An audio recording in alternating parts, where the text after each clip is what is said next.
Hello दोस्तों, मैं विवेक मिश्रा स्वागत करता हूं आपका एक बार फिर से अपने यूट्यूब चैनल पेपरलेस नॉलेज में। तो आज का है 25 अगस्त और आज हम लोग बात करने वाले हैं आज के टॉप करंट अफेयर्स क्वेश्चंस के बारे में।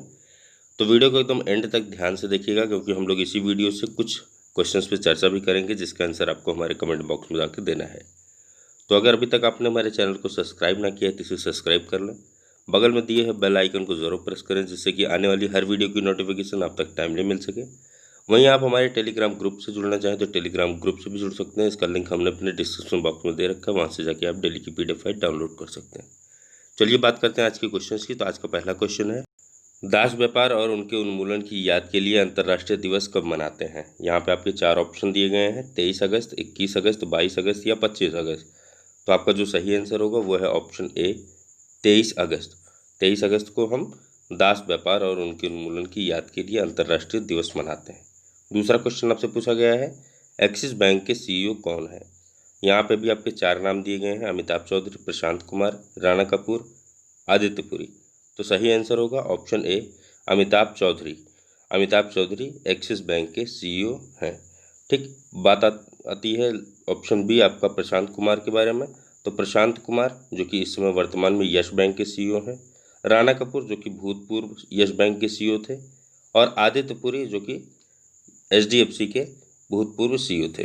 ठीक, नेक्स्ट क्वेश्चन पे चलते हैं। नेक्स्ट क्वेश्चन है हमारा, गैस्ट्रिक कैंसर बुक का विमोचन किसके द्वारा किया गया। यहाँ पे आपके 4 नाम दिए गए हैं, चारों में जो सही आंसर होगा वो है ऑप्शन ए, जितेंद्र सिंह। तो आपको बता दें कि जितेंद्र सिंह जो कि केंद्रीय मंत्री हैं, उन्होंने कैंसर पर डॉक्टर अशोक के वैद्य द्वारा संपादित गैस्ट्रिक कैंसर शीर्षक पुस्तक का विमोचन किया है। और इस पुस्तक को आन्कोलॉजी पर आयोजित 3 दिवसीय वर्चुअली सम्मेलन के दौरान एक विशेष सत्र के दौरान लॉन्च किया गया। यह पुस्तक स्प्रिंगर हेल्थ केयर एजुकेशन द्वारा प्रकाशित की गई है। बात कर रहे थे हम लोग अशोक के वैद्य जी की। तो अशोक के वैद्य एक प्रसिद्ध चिकित्सक हैं और उन्हें चिकित्सा के क्षेत्र में उत्कृष्ट कार्य के लिए 2009 में पद्मश्री से सम्मानित किया गया था। नेक्स्ट क्वेश्चन पे चलेंगे। नेक्स्ट क्वेश्चन है हमारा, भारत के सबसे लंबे नदी रोपवे का उद्घाटन किस राज्य में हुआ। 4 राज्यों के नाम यहाँ पे आपके दिए गए हैं, इनमें जो सही आंसर है वो है ऑप्शन बी, असम। तो आपको बता दें कि असम में भारत के सबसे लंबे नदी रोपवे का उद्घाटन किया गया। यह रोपवे कुल 1.8 किलोमीटर लंबा है। कितना? 1.8 किलोमीटर लंबा है, और जो कि ब्रह्मपुत्र नदी पर गुवाहाटी और उत्तरी गुवाहाटी को आपस में जोड़ता है। इस रोपवे का संचालन गुवाहाटी के कचहरी घाट से उत्तरी गुवाहाटी के डोल गोविंदा मंदिर के बीच किया जाएगा। आपको बता दें कि यह अत्याधुनिक तकनीक से तैयार की गई नई रोपवे सेवा गुवाहाटी और उत्तरी गुवाहाटी के बीच यात्रा के समय को कम करेगी और इससे पर्यटन क्षेत्रों को मजबूती मिलने की उम्मीद है।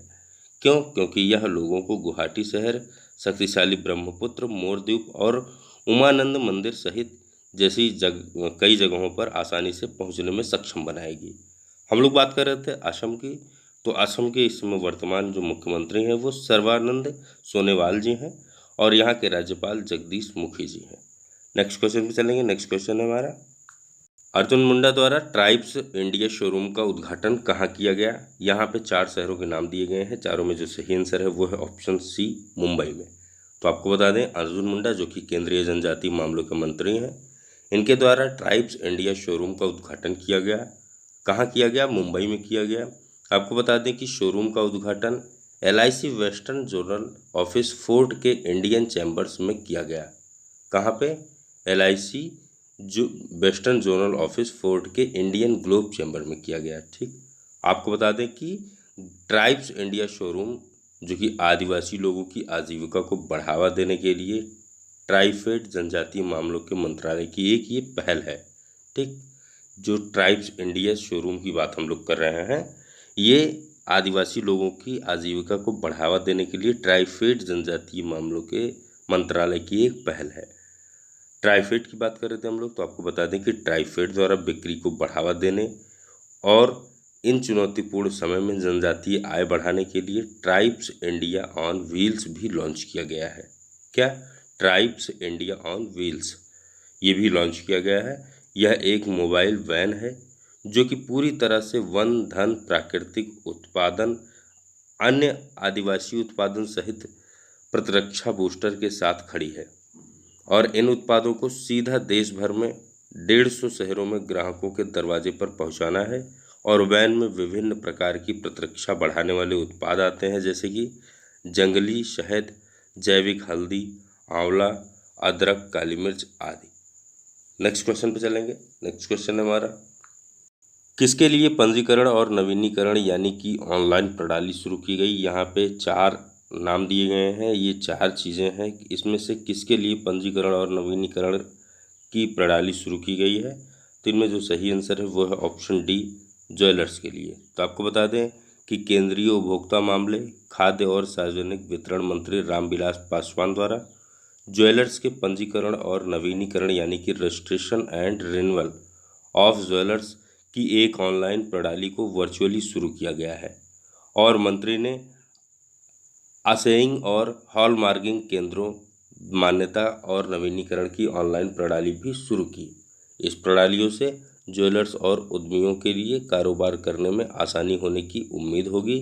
और जो ज्वेलर्स और उद्यमी और जिन्होंने अभी असाइंग और हॉलमार्किंग सेंटर स्थापित किए हैं या ऐसा करना चाहते हैं, वे भारतीय मानक वेब पोर्टल के माध्यम से इन नए लॉन्च किए गए ऑनलाइन सिस्टम पर एक्सेस कर सकते हैं, जो कि 1 जून 2021 से कीमती धातुओं की हॉलमार्किंग अनिवार्य हो जाएगी। जो ज्वेलर्स लाइसेंस प्राप्त करना चाहते हैं वे ऑनलाइन आवेदन कर सकते हैं और इस ऑनलाइन पोर्टल के माध्यम से फीस सहित आवश्यक दस्तावेज जमा कर सकते हैं। यह पोर्टल उपभोक्ताओं को शुद्धता के साथ साथ सिद्ध गुणवत्ता के सोने की आभूषणों की उपलब्धता सुनिश्चित करेगा। नेक्स्ट क्वेश्चन पे चलेंगे। नेक्स्ट क्वेश्चन है हमारा, चेतन भगत द्वारा लिखित किस पुस्तक का विमोचन किया जाएगा। यहाँ पे जाएगा कर लीजिएगा, क्योंकि अभी ये पुस्तक की विमोचन किया नहीं गया है, इसकी डेट फिक्स की गई है। 4 ऑप्शन दिए गए हैं, चारों में जो सही आंसर है वो है option A, one arranged murder. तो आपको बता दें कि चेतन भगत द्वारा लिखित वन अरेंज्ड मर्डर नामक पुस्तक का विमोचन 28 सितंबर 2020 को दुनिया भर में किया जाएगा। आपको बता दें कि फिक्शन बुक एक अरेंज मैरिज की पृष्ठभूमि में एक मर्डर मिस्ट्री का चित्रण करती है। और पुस्तक किसके द्वारा प्रकाशित की जाएगी, तो पुस्तक वेस्टलैंड पब्लिकेशन लिमिटेड द्वारा प्रकाशित की जाएगी। और इसमें जो है हम लोग बात कर रहे थे चेतन भगत की, तो चेतन भगत ने अभी तक इनकी ये 9वीं नॉवेल और कुल मिलाकर ये 11वीं पुस्तक है। ठीक है, मतलब कि ये जो पुस्तक लिखी गई है वन अरेंज्ड मर्डर, ये 9वीं नॉवेल है और अभी तक कुल मिलाकर इन्होंने 11 पुस्तक लिखी है। इसके पहले उनकी जो पुस्तक थी वो द गर्ल इन रूम 105 थी। ठीक, नेक्स्ट क्वेश्चन में चलेंगे। नेक्स्ट क्वेश्चन है हमारा, केंद्र सरकार ने नीति निर्माण हेतु किस परिषद का गठन किया। यहाँ पे 4 परिषदों के नाम दिए गए हैं, इनमें जो सही आंसर है वो है ऑप्शन सी, राष्ट्रीय ट्रांसजेंडर। तो आपको बता दें कि केंद्र सरकार ने ट्रांसजेंडर समुदाय को समानता प्राप्त करने की सहायता हेतु नीतियां, कार्यक्रम और परियोजना तैयार करने में मदद के लिए राष्ट्रीय ट्रांसजेंडर परिषद की स्थापना की। वहीं आपको बता दें कि केंद्रीय सामाजिक न्याय एवं अधिकारिता मंत्री थावरचंद गहलोत परिषद के पदेन अध्यक्ष होंगे और इसमें ट्रांसजेंडर समुदाय से 5 मनोनीत सदस्य होंगे। ट्रांसजेंडर परिषद की स्थापना, ट्रांसजेंडर मतलब कि अधिकार संरक्षण, ठीक है, तो ट्रांसजेंडर की जो स्थापना अधिनियम 2019 के तहत की गई थी। ये नोट कर लीजिए आप, किस अधिनियम के अंतर्गत, 2019 अधिनियम के अंतर्गत जो है इसकी स्थापना की गई थी। नेक्स्ट क्वेश्चन पे चलेंगे। नेक्स्ट क्वेश्चन है हमारा, आनंद महिंद्रा को किसके 2020 लीडरशिप अवार्ड हेतु चुना गया है। तो यहाँ पे 4 ऐसे अवार्डशिप के नाम दिए गए हैं, तो इसमें जो है किसके लीडरशिप के लिए इन्हें चुना गया है। तो यहाँ पे जो सही आंसर होगा वो है USISPF।